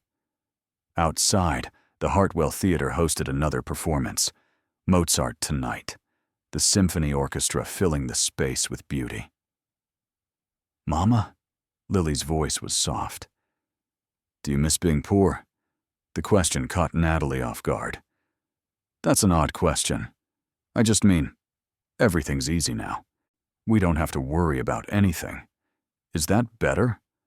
Or was there something about struggling that made things matter more? Natalie thought carefully. I don't miss being scared. I don't miss worrying about where we'd sleep or whether I could afford food. But you're right. There was something about fighting for everything that made small victories feel huge. A free meal felt like a feast. Finding $1 in the parking lot felt like winning the lottery. And now? Now, I have to find meaning differently. Not through survival, but through purpose. The Opportunity Initiative, the theater, helping people. That's how I make things matter now. Is it enough? Most days, yes. Some days, I have to remind myself that having resources means having responsibility. Eleanor trusted me with this. I have to prove she was right. Lily nodded. Some processing. I think she was right. I mean, about choosing you. Thanks, sweetheart. They sat in comfortable silence. Then Lily spoke again, her voice carrying the wisdom of someone older than 13. You know what I think? I think Aunt Eleanor didn't just test if you'd value the theater. She tested if you'd understand what it's like to have nothing. Because that's what makes you good at helping people. You remember what it felt like. Natalie pulled her daughter close, feeling the truth of those words settle into her bones. You might be right about that. I'm definitely right. I'm very smart. Natalie laughed. Yes, you are. The 5th anniversary of the theater's reopening brought full-circle closure Natalie hadn't expected. The Asherton Historical Society organized a gala. Black tie, 500 guests, speeches about restoration and community revival and the economic impact of preserving cultural heritage. Natalie wore a dress that cost more than she'd earned in 6 months at her old job. Lily wore teenage sophistication like armor. Marcus attended with his girlfriend, a teacher from 2 towns over, who seemed genuinely kind. David flew in from Arizona with his partner. They'd reconciled properly in year 3, not perfectly, but authentically. He understood now what Eleanor had seen in Natalie, respected the work she'd put into earning and maintaining the inheritance. During the gala, they unveiled a plaque in the lobby. The Hartwell Theater, restored, 2023 by Natalie Chen. In honor of Eleanor Hartwell, 1935 to 2022, who understood that true wealth means seeing value in what others abandon. The mayor gave a speech about economic revitalization. The Historical Society president discussed architectural preservation. Business owners credited the theater with saving downtown. But the moment that mattered most came from an unexpected speaker. Sarah Martinez stepped to the podium, one of the first Opportunity Initiative recipients, the woman who'd started with a catering business from her apartment kitchen. She now owned 3 restaurants and employed 47 people. 5 years ago, Sarah began, her voice carrying across the crowded theater. I was working 16-hour days at a factory job I hated, raising 2 kids alone. I'm dreaming about starting my own business, but too scared to try. Then I heard about the Opportunity Initiative, about a woman who'd give you a shot if you could prove you'd work for it. I spent 3 months developing my business plan, 3 months of research and budgets and recipes, and fear that I'd fail before I even started. When I submitted it, I was sure Ms. Chen would say no. Why would anyone bet on a factory worker with no experience? But she didn't say no. She said yes. And then she said something I'll never forget. This isn't charity. This is investment. Don't make me regret it. I didn't. 5 years later, 3 restaurants, almost 50 employees, and a business that's profitable enough that I'm now funding other people's dreams through the same program that funded mine. That's Eleanor Hartwell's real legacy. Not this building, beautiful as it is. Not the money, impressive as that is. The legacy is the belief that everyone deserves a chance to prove themselves if they are willing to work for it. That wealth without purpose is meaningless. That sometimes the bravest thing you can do is bet on someone everyone else has written off. Ms. Chen learned that lesson. She's taught it to 73 people who've gone through the Opportunity Initiative. We're teaching it to others. That's how legacies survive, not through preservation, but through multiplication. So tonight, we're not just celebrating a restored theater. We're celebrating the restoration of hope, of dignity, of the belief that your circumstances don't determine your worth. Your courage does. Thank you, Miss Chen. Thank you, Eleanor Hartwell. Thank you for proving that sometimes the person everyone calls a disaster is actually exactly the person who deserves a miracle. The applause was thunderous. Natalie felt tears streaming down her face, didn't care who saw. Lily squeezed her hand. She's right, you know. You're basically Aunt Eleanor now. I'm trying to be. You're doing it. After the gala, after the crowds dispersed and the lights dimmed, Natalie stood alone on the stage. The same stage where she'd found the hidden panel 5 years ago. The same building that had been declared worthless and had proven to be priceless. She thought about that morning in their old apartment, reading the eviction notice, feeling like the universe had finally run out of patience with her attempts to survive. She thought about the phone call from Kingsley, offering her a condemned theater for $1. She thought about David's voice. You just signed up for a liability that's going to follow you around for years.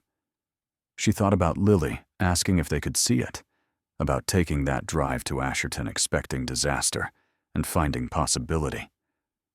She thought about opening the safe, seeing numbers that couldn't be real, learning that Eleanor had bet everything on someone willing to see value in what everyone else abandoned. 5 years ago, she'd been homeless, terrified, convinced she'd made another catastrophic decision. Tonight, she stood in a restored theater, financially secure, helping others the way Eleanor had helped her, teaching Lily lessons about courage and purpose, and the difference between wealth and worth. We did it, Eleanor, she whispered to the empty theater. We proved you were right. The building settled around her, timbers creaking with satisfaction, as if Eleanor's spirit lingered in the walls, watching her test succeed beyond anything she'd imagined. 3 months after the gala, Natalie received a letter. No return address, postmarked from Alaska. Inside, a note from a stranger. Dear Ms. Chen, you don't know me, but I'm writing to tell you something your great-aunt would have wanted you to know. My name is Rebecca Torres. I met Eleanor Hartwell in 1987 when I was 19, homeless, and convinced my life was over. She found me sleeping behind the Hartwell Theater, offered me a job cleaning the building, refused to let me waste my potential. She paid for me to finish college, helped me get into graduate school, funded my first business, never asked for anything back except that I helped someone else the way she'd helped me. I've spent 35 years doing exactly that. I've funded 17 people through their education and business ventures. They've gone on to help others. The chain continues. I saw the article about the theater's restoration, about your Opportunity Initiative. I recognized Eleanor's philosophy in every word. She wanted you to understand something crucial, that wealth is just a tool. What matters is what you build with it. You're building exactly what she hoped for. Keep going. With deep respect, Rebecca Torres. Natalie read the letter 3 times. Then she added it to Eleanor's files in the secret office, another piece of the legacy that extended far beyond what any ledger could measure. That night at dinner, she told Lily about Rebecca Torres, about Eleanor's history of helping people who proved they'd work for it, about how the lesson had been passed down through generations, multiplying with each person who learned it. So, Aunt Eleanor helped Rebecca, who helped 17 other people, who probably helped more people. And it just keeps going? Lily asked. Exactly. That's how you change the world. Not by being the richest person, but by teaching the most people how to help each other. Natalie smiled at her daughter, 13 years old, and already understanding what some people never learned. Where did you get so wise? From you, and from Aunt Eleanor, and from living in a car when I was 9, and learning that circumstances don't determine worth. That was the lesson, wasn't it? The real inheritance Eleanor had left. Not the money, though that helped, and not the theater, though that mattered. The real inheritance was the understanding that everyone deserves a chance to prove themselves if they're willing to work for it. That value isn't always visible. That courage means seeing possibility in disaster. That sometimes the bravest thing you can do is bet your last dollar on yourself. 10 years after accepting the theater for $1, Natalie stood in Eleanor's secret office with Lily, now 18, preparing for college, brilliant and compassionate, and ready to inherit her own version of Eleanor's test. "I've been thinking," Lily said, studying the safe that had changed their lives, "about when this becomes mine, about what test I'd create." "You don't have to create anything yet. You're 18. "I know, but I want to understand the philosophy. Well, why did Aunt Eleanor make it so complicated? Why not just give you the money?" Natalie sat in Eleanor's chair, the leather worn smooth by decades of use. "Because money that's just given doesn't transform people. It might solve immediate problems, but it doesn't teach lessons. Eleanor wanted to make sure whoever inherited the trust understood what mattered. And what matters? That wealth without purpose is meaningless. That seeing value in what others discard is a skill worth having. That sometimes the people who deserve help most are the ones society has written off." Lily nodded slowly. "So if I inherit this someday, my job isn't just to manage money. It's to find ways to help people discover their own worth." "Exactly. That's a big responsibility." "It is. But Lily, I've watched you for 10 years. I've seen how you treat people. So how you think about problems, how you value character over appearance. You're ready for this responsibility. Maybe not tomorrow, but eventually." They sat together in the office that had held secrets, watching dust motes dance in the light filtering down from the theater above. "Mama," Lily's voice was soft, "do you ever wonder what would have happened if you'd said no to the theater? If you'd listened to Uncle David and walked away?" Natalie thought about that alternate timeline. Eviction, living in the car, probably finding another minimum wage job eventually. Surviving, but never thriving. Lily growing up with survival mentality instead of abundance mindset.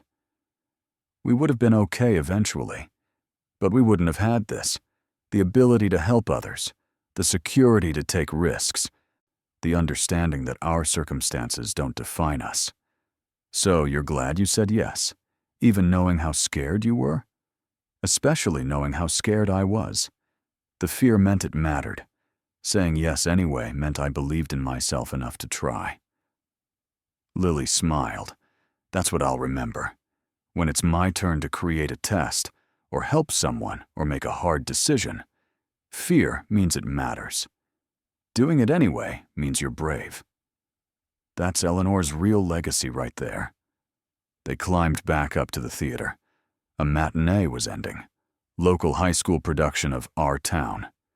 Students flooding into the lobby, excited and proud, experiencing the magic of performing in a space that had been built for exactly this purpose. Natalie watched them, feeling Eleanor's presence so strongly it was almost physical. This was what mattered. Not the money in accounts she'd probably never fully spend. Not the property, or investments, or financial instruments that made her wealthy on paper. What mattered was this: young people experiencing art in a space saved from destruction. 73 entrepreneurs building businesses that employed hundreds. Rebecca Torres and her 17 success stories creating ripple effects across decades. Marcus rebuilding a relationship with his daughter while building a business that helped affordable housing. Sarah Martinez feeding people with restaurants built from courage and opportunity. What mattered was the multiplication of hope through people who'd proven they'd work for it. That was Eleanor's test. That was the inheritance that couldn't be measured in dollars. And that was what Natalie had spent 10 years learning to protect and pass forward. Outside the Hartwell Theater, Asherton bustled with life that hadn't existed a decade ago. Inside, the building hummed with purpose. And in the secret office below, Eleanor Hartwell's legacy waited patiently, knowing it would continue through Lily, through the Opportunity Initiative recipients, through everyone who learned the lesson. Value what others abandon. See possibility in disaster. Bet on yourself when no one else will. Then teach others to do the same. Sometimes that's how you change the world. $1 at a time. One person at a time. One impossible dream at a time. Natalie Chen had learned that lesson in a condemned theater she'd inherited for $1. And she'd spend the rest of her life teaching it to everyone brave enough to listen. Thank you so much for watching until the end. If you loved this story, check out the other videos on your screen now. I think you'll really enjoy them. And don't forget to subscribe if you haven't already. See you in the next story.